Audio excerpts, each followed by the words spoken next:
கல் தோன்றா மண் தோன்றா காலத்தே முன் தோன்றிய முத்தமிழ் தாய்க்கன் முதற்கண் வணக்கம். மேதகு நட்டோடு அவர்களுக்கும் சுதந்திர இயக்கத்திற்கும் ஆன்றர்களுக்கும் சான்றர்களுக்கும் எனது அன்பு நண்பர்களுக்கும் என் வணக்கங்கள் பல. என் பெயர் யோக பத்மா. நான் சேலம் ஆனந்தாசிரமம் ஸ்ரீ வித்யா மந்திர் மேல்நிலைப்பள்ளியில் 2ஆம் வகுப்பு ஆப்பிளில் படிக்கிறேன். எட்டயபுரம் மண்ணிலே பிறந்த தமிழ் மகன், தமிழ் தாய் பெற்றெடுத்து பெரும் கவிஞர். கண்ணன் பார்க்கும் கவிதைகளால் சுதந்திர வேட்கையை ஊட்டியவர். பத்திரிகையாளர், கவிஞர், சுதந்திர போராட்ட வீரர் என பன்முகம் கொண்ட பாரதியாரை பற்றி பேச வந்துள்ளேன். பாரதியார் 1882ஆம் ஆண்டு டிசம்பர் திங்கள் 11ஆம் நாள் திருநெல்வேலி மாவட்டத்தில் உள்ள எட்டயபுரத்தில் பிறந்தார். தந்தையார் சின்னசாமி ஐயர், தாயார் லட்சுமி அம்மாள், இவருடைய இயற்பெயர் சுப்பிரமணியன்.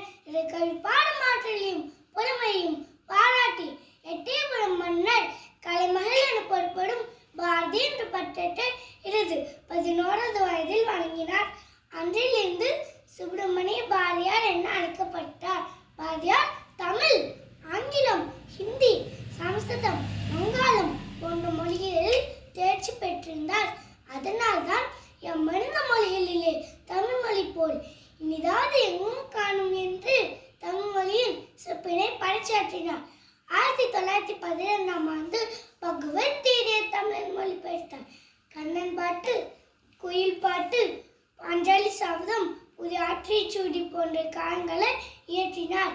இந்தியா, விஜயா போன்ற இதழ்களை நடத்தினார். அச்சமில்லை அச்சமில்லை அச்சம் என்பதில்லையே, உச்சி மீது வானிலிருந்து வீடுகின்ற போதிலும் அச்சமில்லை அச்சமில்லை அச்சம் என்பதில்லையே என்ற வரிகள் விடுதலை வேட்கையை வெளிப்படுத்தினர். தனி மனிதனுக்கு உணவில்லை எனில் ஜகத்தினால் என்று பாரதியார் முழங்கினார்.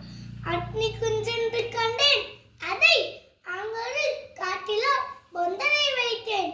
வெந்து தனிந்தது காடு, தழல் வீரத்தில் குஞ்சென்றும் உப்பென்றும் உண்டோ, தத்தரிர தித்தம் என்றதன் மூலம் மக்களுக்கு விழிப்புணர்வை ஏற்படுத்தினார்.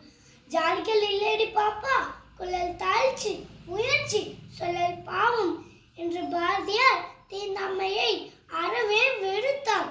1921ஆம் ஆண்டு செப்டம்பர் திங்கள் 11ஆம் நாள் இவ்வுலகை நீத்தார். மனதில் உறுதி வேண்டும், வாக்கினிலே இனிமை வேண்டும், நினைவு நல்லது